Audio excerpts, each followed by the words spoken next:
All right, gentlemen and ladies, welcome to this live video. It's the second part of the Revelation Hour series I'm doing for Jamb Student 2026. Sorry, I apologize. In the first video, I had a glitch. That's why the video could not continue. But let me check if my audio is actually working. Yeah, it's working. Let me check if my audio is. All right, so if you're watching this video right now, confirm, share the video to your friends, your friends writing this JAM exam as well.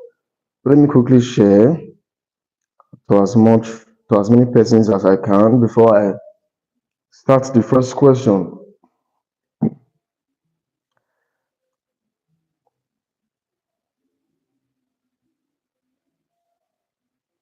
All right, just stay tuned. A lot of questions will be solved as much as possible.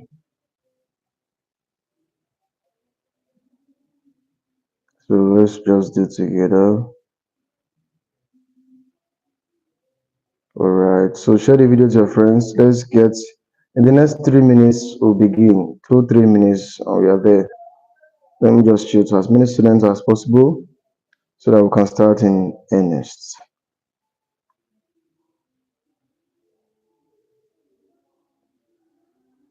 All right. JAM exam this year will be a blast and will be simple. You can score very high in mathematics. It's just a matter of your focus, your discipline, your concentration, your preparation. You get it? So all of those counts in giving you very good grades in the exam. Yeah. Make sure you are watching. Make sure you are sharing. Like the video, subscribe, and those who are not here that should be here, please share the video to them. And you can always come back to this channel and watch these videos after the live is going to be saved. All right, let me do the last set of sharing. Good. And that's it for now. So I may share it again later. So if you are watching, good job. You can always come back and watch the video. All right.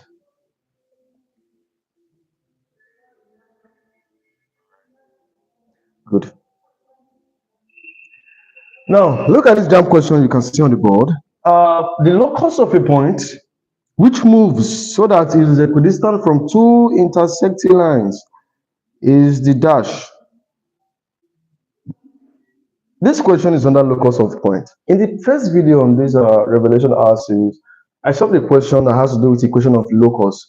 Yes, and we saw that it's very easy to do equation of locus.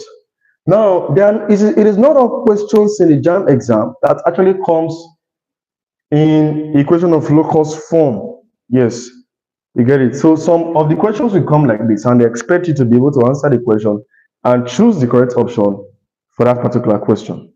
So for this particular question, the locus of a point which moves so that it is equidistant from two intersecting lines is the dash. What does locus mean? Locus, by definition, is the set of all points which moves according to a specified condition. So they are telling us that a point is going to move so that it must be equidistant, means it's at the middle of the two lines. So how will the point move? Actually, I will be giving you 5 other basic locus theorems. Okay, let's see 4 more.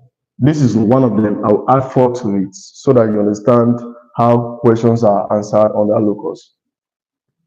These are two lines, intersecting lines. These are the lines. And you know that 2 angles are formed between these lines. Of course, I can form an angle here, but let me use this too. Now, this is the center point. That point at the center of those 2 lines is going to move such that it must be at the middle. Equidistant by interpretation actually means it's at the middle.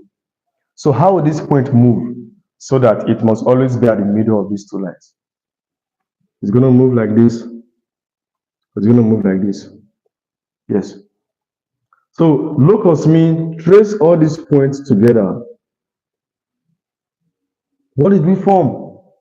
Let's assume the angle that was here was, let's say, 80 degrees.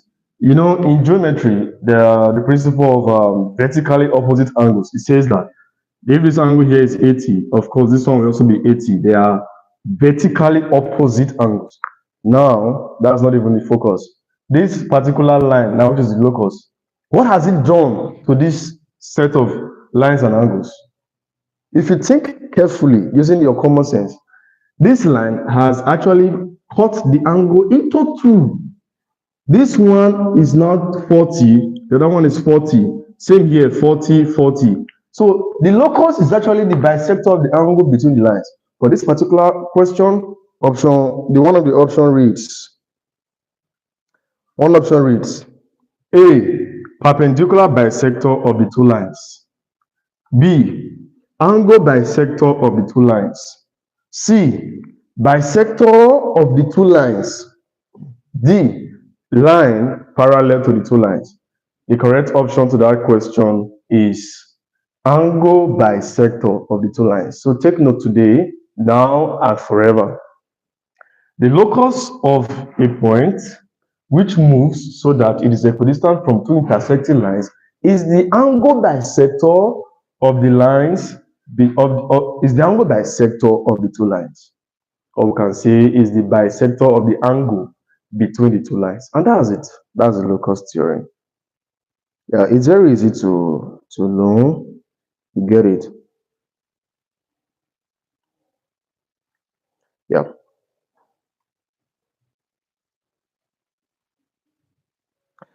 All right. I'm just confirming that the posts are well sent. So I believe more persons are watching this video right now. This is one of the locus theorem, one of the loci theorems. Locus is singular, loci is plural. All right. Now, the locus of a point which moves so that it is equidistant from two intersecting lines, like I just said, is the bisector of the angle or the angle bisector of the two lines. This is another locus theorem. Let me say it verbally. The locus of point equidistant from two fixed points is the dash. It's also another Jamb question actually, but I'm just using this one as a point of contact to other questions. These are 2 points. Let's say point P, and this is point Q. This is a point, and this is a point. Let's say this is a line that connects the 2 points together, a straight line. These are the middle. A point is at the middle. Let's say this is point arrow. How will this point arrow move so that it must maintain the center position or the center point of these two lines, of these 2 points P and Q? It's going to move like this. Pardon me, this is supposed to be a straight line. Yeah, don't mind my trying. It's supposed to be a straight line, yeah. So this is how the point will move so that it must maintain the center axis of these 2 points. You get it?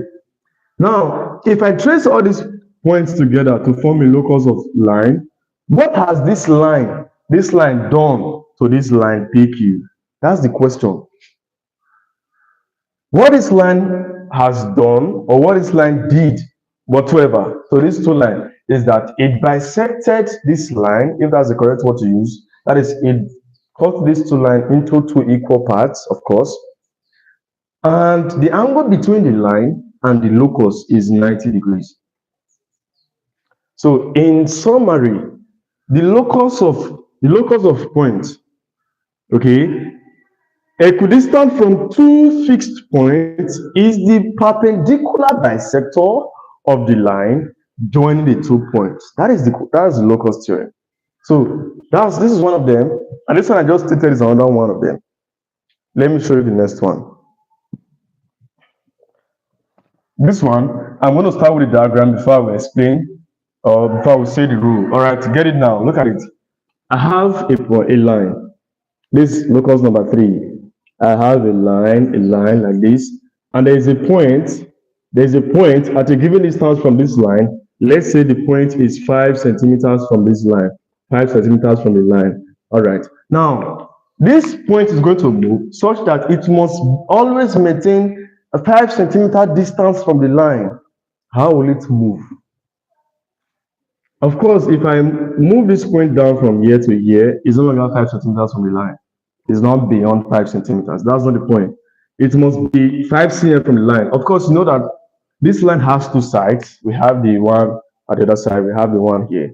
All right, so this point can move in the opposite direction of the line, insofar it is not more than 5 centimeters.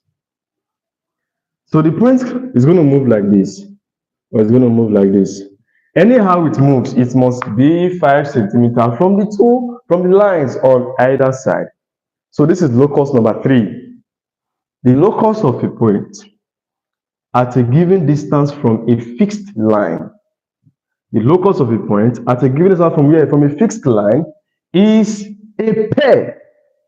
Is a pair, P-A-R, is a pair of parallel lines on either sides of the line. Is a pair of parallel lines on opposite sides or on either sides of the line. This is the line, this is a line, this is a line. These two lines are parallel because they maintain equal distance apart. From here to here is 10. You get it? So you know that parallel lines are lines that cannot meet. You get it? So these two lines, the loci that is formed is actually a pair of parallel lines. And that's locus number 3. All right. Let me show you one more. I've done 1, 2, 3. Let me show you one. Okay, I think I still have 2 more to show you. All right, let me show you. If I have 2 lines that are parallel, these 2 lines are parallel, all right? Now, a point exists at the middle of the 2 lines. Let's assume this is the middle of the 2 lines. That means, let's say from here to here is 4 cm. Of course, since it's at the middle, from here to here will still be what? 4 cm. How will this point move such that it must always be at the middle of the 2 lines? Of course, it's going to move like this. Like it's going to follow through the middle. It cannot go beyond, it cannot go below, up, it cannot go upwards or below. That middle axis must be maintained so that it must be at the middle. That means the distances apart are always the same, 4, 4, 4. You get it? It's always 4 centimeters in between the 2 lines. So what is the locus? The locus is this line. Let me trace the lines, assuming it's a straight line. So this line now, how do we describe this line in relation to these other 2 lines that were drawn before? You know, the locus is a line. So the rule says that the locus of a point at a given distance, equidistant from 2 parallel lines. The locus of a point equidistant from 2 parallel lines is a line parallel to the 2 lines and midway or halfway between the 2 lines. So this is now a line that is actually parallel to these other 2 lines that we had before. That's what the locus number 4 says. Then I'll show you the locus number 5. This locus number 5, we normally study it as locus number 1 in our coordinate geometry. Actually, anyone can be number 1, number 2, number 3, depending on, it's just a matter of your arrangement. There is no fixed locus number 1. You get it? They are all loci theorems. This is number 5. Let's assume this is a point. This number 5, it comes as a question in different ways. All these loci theorems, all these locus theorems can come in different ways. It's just for you to understand what the theorem, what the question is saying, and give it the right interpretation. Yes. This is a point. Okay. Let's say from this is a fixed point. A fixed point. This one does not move. Let's say there's a point that moves somewhere.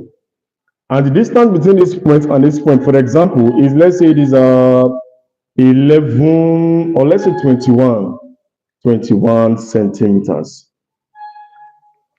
You will agree with me that this point cannot move beyond or farther than 21 centimeter, because the rule says that from the point, the fixed point, to this point is 21. So anyhow this point moves, the maximum distance it can travel away from this point is always 21. It's always 21. From here to 21, 21, 21, 21, 21, infinite number of 21 distance. You get what I'm trying to say? All right. So this is the point. The point moved from here to some other point, but the condition was that it is not, the distance is not more than 21. So what will be formed as the locus? The locus, as you can see, is a circle of radius equal to 21 centimeters. So this is the locus number 5. The locus of a point at a given distance from a fixed point is a circle of radius equal to the given distance. That's locus number 5. Now, funny enough, Jamb asked this question in one certain time. I think Jamb was WAEC is not normally, oh sorry, WAEC don't usually set questions on coordinates. It's Jamb that focus on it. Jamb asked this question. Jamb said, the locus of a dog tethered to a pole with a rope 21 centimeters long is dash. Oh, it's a funny question. This is a pole, and this is a rope that is used to tie a dog to the pole. The rope is 21 centimeters long. There is no way, assuming all things remaining the same, that this dog can move beyond 21 centimeters from this point. Yes. So just like this illustration we gave, the dog can only move 21 centimeters away from this point, and the point that will be formed from the motion is a circle. So the answer is the locus is a circle of radius 21 centimeters.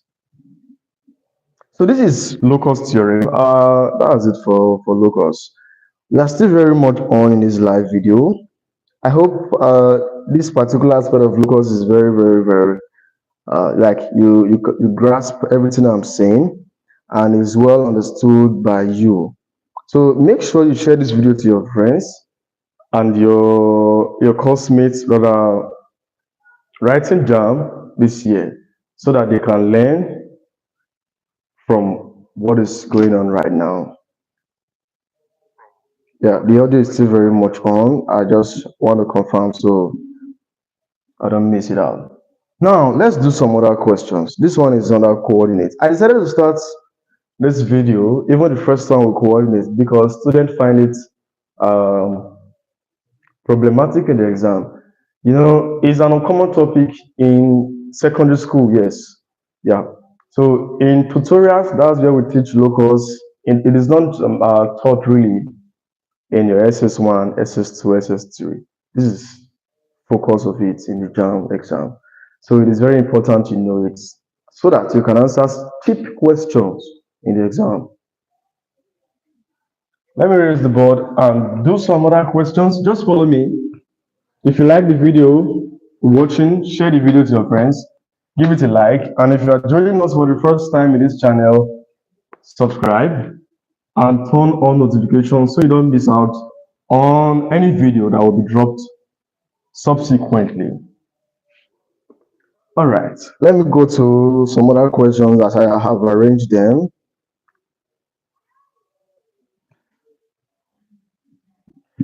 I hope you can see clearly. Yes, you can. I'm still answering questions on our coordinates geometry. All right, so just follow me. All right, I want to answer the questions based on the way I feel like. Okay, it's basic questions to advanced ones. Just watch Jamb 2026. The question says, find the gradient of the line. Find the gradient of the line that passes through the point P 1, 1 and Q 2, 5. The options are given 3, 2, 5, 4. Gradient is the symbol for gradient is n, and it is the ratio of change in y to change in x. Change in y is y2 minus y1, x2 minus x1. That's the formula for gradient. So y2 is, this is it. I have 2 points here. Coordinates is written like this, s comma y. So if I have 2 coordinates, s comma y, s comma y, I want to differentiate this s from this x. I can call this one s1, call this one y1, call this one s2, call this one y2. So if you compare s1, y1, s2, y2. So y2 is 5, y1 is 1, s2 is 2, y1 is 1. 5 minus 1 is 4, 2 minus 1 is 2. What will this give me? Sorry, 2 minus 1 is 1. This will give me 4. And the answer is option D, 4. Look at another question. Calculate the distance between the points L, negative 1, comma, minus 6, and the point M, negative 3, comma, negative 5.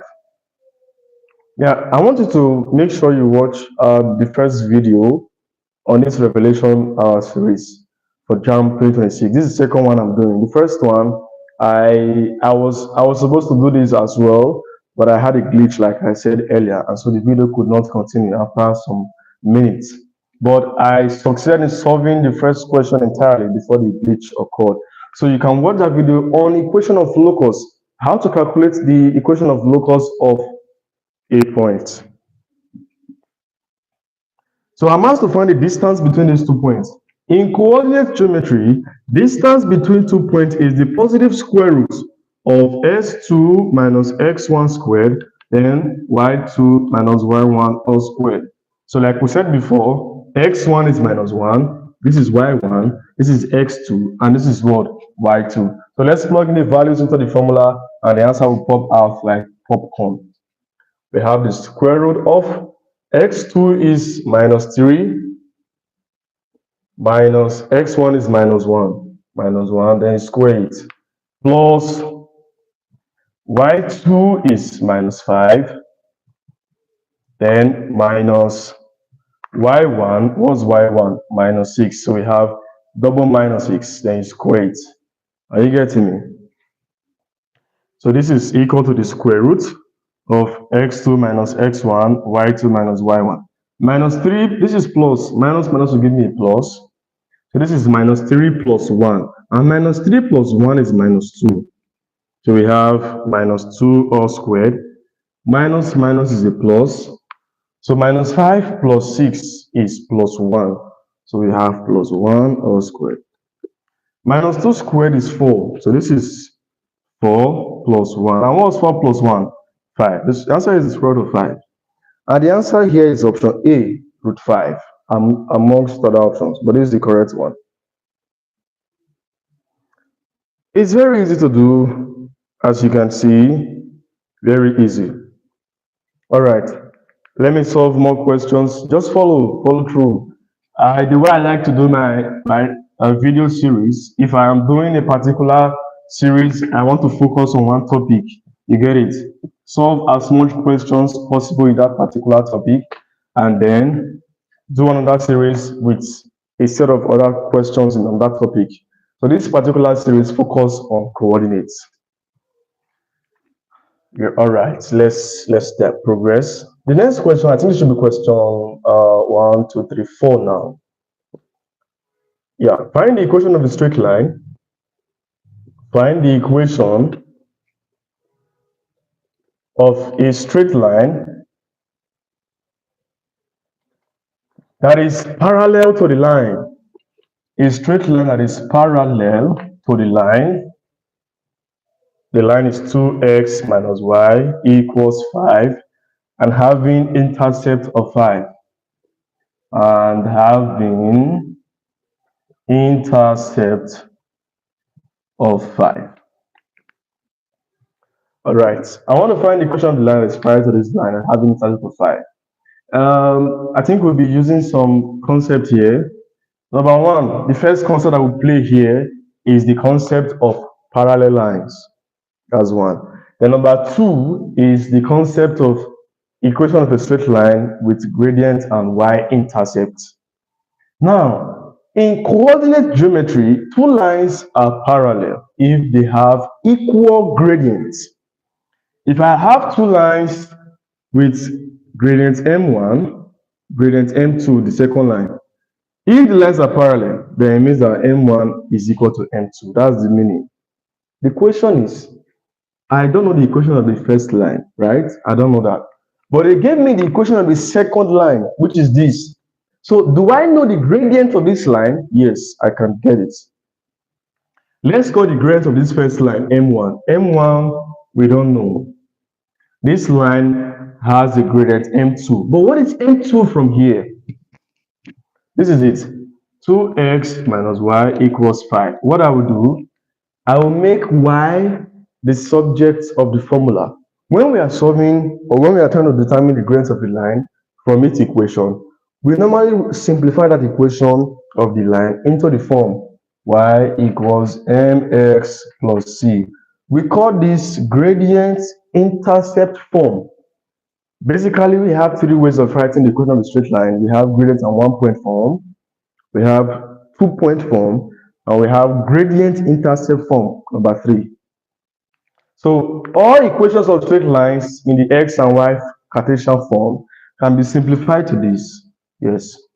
So this equation now, let me make y the subject and determine what m is. From here, this is minus, okay, let's do it this way. 2x is here, 5 is here. If we cross, it turns to what? Minus. Then this minus y will cross, turn to plus at the other side. And what does this mean? This means that y is equal to 2x negative 5. Simple. If you compare this equation and this one I wrote just now, which is the gradient intercept form, all right, y is standing alone, y is standing alone. X here is x here, but the m here is now 2. The gradient of this line is equal to 2. And we said it is what just now? m2. So this is the gradient. So gradient is make y the subject of the formula, then the value attached to the x is the gradient. And that's the 2 we have here. You get it? Okay. So if the gradient of this line is 2, it means that the gradient of the first line, which is this line that is parallel to this one, is also 2 because they have the same gradient. So 2, 2 for both of them. Now, they say I should find the what? Equation. I'm done with gradients now. I've used this concept and go with it. What is the next thing? Equation. One way to write the equation of the straight line is this one. Y equals mx plus c. Another way is y minus y1 equals mx minus x1. And one more way is y2 minus y1 over x2 minus x1 equals y minus y1 over x minus x1. We call this the gradient intercept. Sorry, this one is called the 2-point form. This one is called gradient and 1-point form. While this first one is called gradient intercept form. So if I want to find the equation of a line, when I am given the gradient and I am given the y-intercept, this one is y-intercept c, I'll be using this formula. So for this question, they gave me the gradient. I got the gradient as what? 2. And they gave me the intercept as what? 5. Therefore, the equation is m is 2, right? Then what's the intercept? 5. And this is the answer to the question. Yep. Y equals 2x plus 5. Let me locate the option. Okay, in the question, they left 5 or minus 5 on one side. So let me write it like this. Y minus 2x equals 5. Okay, this is still not how they left the answer. What they did was the 2x came before the y. This is correct actually, but we are trying to arrange our answer in the way it was written in the question. So what they did was this 2x came before y, but it did not carry minus. So this will be minus 2x plus y equal to what? 5, right? Here, the 2x had no minus, so let's remove the minus from here. I will divide everything by minus 1. So it looks like this. Minus 2x over minus 1 plus y over minus 1 equals 5 over minus 1. So if this one cancel this one, what's left? 2x. What's plus times minus? Minus equals, this one give us minus 5. And this is here, 2x minus y equals minus 5. Option C. I hope this makes sense. We have viewers watching. All right, keep watching. I hope everything is all right. Yes. I see you, Ogogomide Matthew. I see you, Divine, my guy, Divine Guahide. I see you watching. And make sure you are sharing this video to your friends, your lecture mates, and those that are preparing for this year's Jamb exam, so that they too can feel the simplicity of mathematics that is going on right now.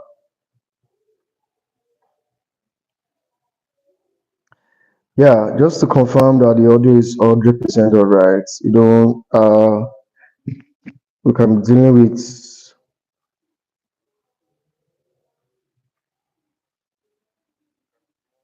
it's very, very, very, very all right. So it's working fine. I believe you can hear me very clearly. Okay, still in the process, let's do some more questions. All right, I hope you're enjoying the video. Trust me, the JAM exam this year will be elite, and if you follow through with the calculations and everything, the teachings, the lessons, and you do a lot of practice questions, the exam will be as a piece of cake in your hands while writing it that very day. So let's shoot some more questions. Okay, we've done one question on the equation of a straight line. Okay, similar question to question 4, this question 5. Find the equation of a line that is parallel to y equals negative 4x plus 2, that is passing through 2, 3. Yeah. Let's solve this one.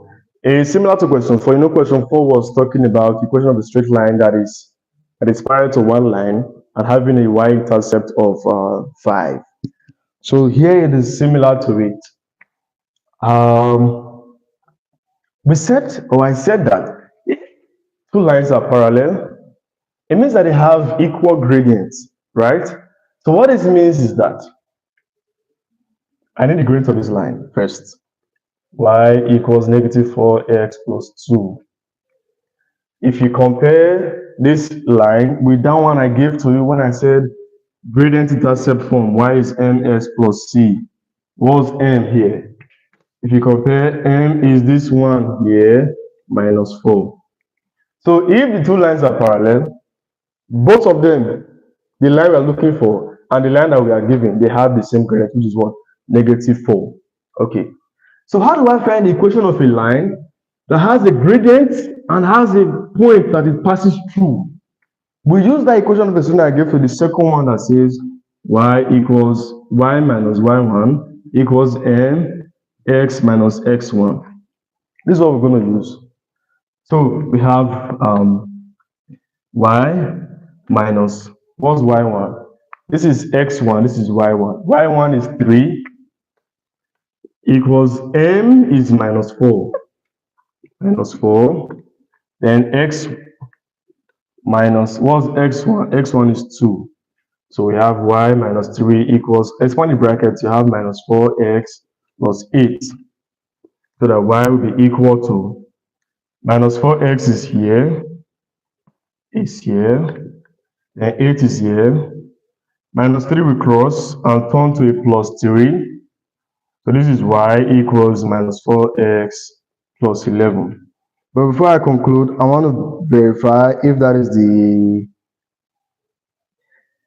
the weight option. Here's the question again. Okay. When they left their option, they left it such that one side is equal to 0. So let me move everything here to this side and leave 0 here. This will be y. If minus 4x crosses, it turns to plus 4x. If 11 crosses, it turns to minus 11, right? What's left there? 0. So I can see y plus 4x minus 11 equals 0. That's option C. That's the answer to the question. Y plus 4x minus 11 equals 0. Yeah, option C is the answer to the question. So this is the equation of the line that is parallel to this line and this same line that passes through this point. I hope you get this. It's very easy to solve. So if you see a question like this in the exam, and that's how you solve. I hope you get me. All right, keep watching, keep watching. Share the video to your friends. Those that are not here watching should come and watch with you as well.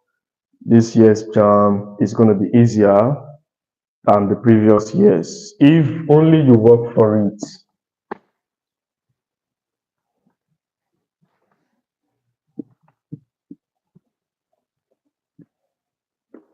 Yeah, let's do some more questions. I think I saw one question from the ones I screenshot. Okay. This question is saying, sorry.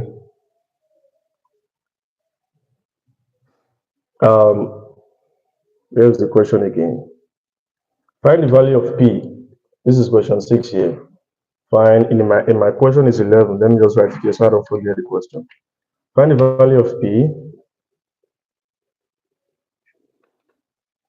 if the line which passes through minus 1 comma minus P and minus 2 comma 2 is parallel to the line 2y plus 8x minus 17 equals 0. Okay, a line passes through these 2 points and the same line is parallel to this line. So the idea is they gave me 2 points. I'll be using this by equation of a line that says y minus y1 over x minus x1 equals y2 minus y1 x2 minus x1. I told you this one is called 2-point form. In the 2-point form, this one represents the gradients. You get it? That one is the gradient. So we need the gradient of the line. Yes, we need the gradient of the line. But the gradient of the line is unknown here. If the line passes through these 2 points, and at the same time, it is parallel to this one, it means that the gradient of this line is equal to the gradient of this line that passes through these 2 points. I hope you get me. All right. From this equation, what is the gradient? Let's do it. Gradient is, let's make y the subject of the formula. 2y will be equal to minus 8x plus 17. You get it? Divide both sides by 2. Y will be equal to minus 4x plus 17 over 2. If you divide this one by 2, you're going to get 4. This one will give you a decimal number. Let's leave it like that. So the gradient here is negative 4. So, you know, if this line is parallel to this one, the one we are looking for, it means that they will have the same gradient. You get it? Okay, we are not even asked to find the equation. It's the value of P. Very easy. Very easy. So the gradient of this line here, this one is minus 4. It means that the gradient of this other line is still minus 4. That's the implication. But is there a way we can find the gradient of this other line using these 2 points? Yes. Gradient is y2 minus y1 all over x2 minus x1. y2 is 2. y2 is 2, yeah? y1 is minus p. So I have 2 minus minus p, all divided by x2 is minus 2, minus x1 is minus 1, minus 1. So this is 2 plus p all over, this is plus, minus 2 plus 1, minus 2 plus 1 is minus 1. So minus 1 is here. I hope you are following me. Y2 is 2, y1 is minus p, x2 is minus 2, x1 is minus 1. So this is the gradient of the line in terms of p, and this is the gradient of the line as a value. So what it means is that this gradient and this gradient make them equal. So we say that 2 plus p over minus 1 is equal to what? Minus 4. Cross multiply this over 1. Everything here times is this. You get 2 plus p. Minus 1 multiply minus 4 to give you a plus 4. So that p is equal to 4 minus 2, p equal to 2. In the question is option D, p equal to 2. Very easy. Yeah, option D says p equal to 2. Option A is minus 2 over 7. Option B is 7 over 6. Option C is minus 6 over 7. And option D is 2. So for this particular question, option D is the correct option. Let's solve maybe 2, 3 more questions. Depends, and then we may call it a wrap. Look at this particular question. It's under midpoint.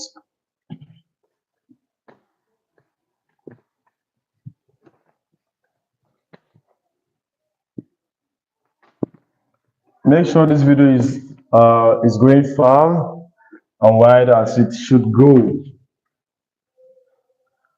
The coordinates of the midpoint, this question 7 here, it is question 14 in my list.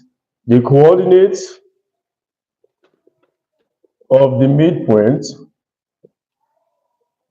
of the line joining the points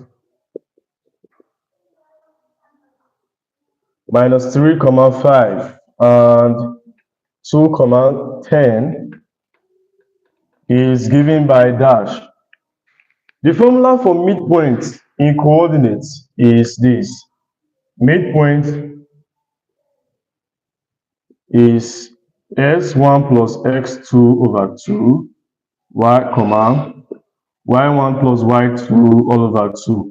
This is the formula for the midpoint of a line segment that connect 2 points x1, y1 and x2, y2. So x1 is minus 3. So we have minus 3 plus x2. x2 is 2 all over 2. I think I'm making sense here. Y1 is 5. Y2 is 10 all over 2. So what does this mean? Minus 3 plus 2 is minus 1. 5 plus 10 is 15. 15 over 2. We don't normally leave the answer as a decimal. We leave it like this. This is option D. Minus 1/2. Positive 15 over 2. Yeah.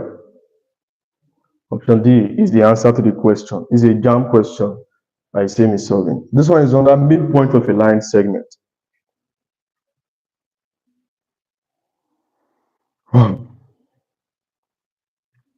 Beautiful questions, beautiful answers as well.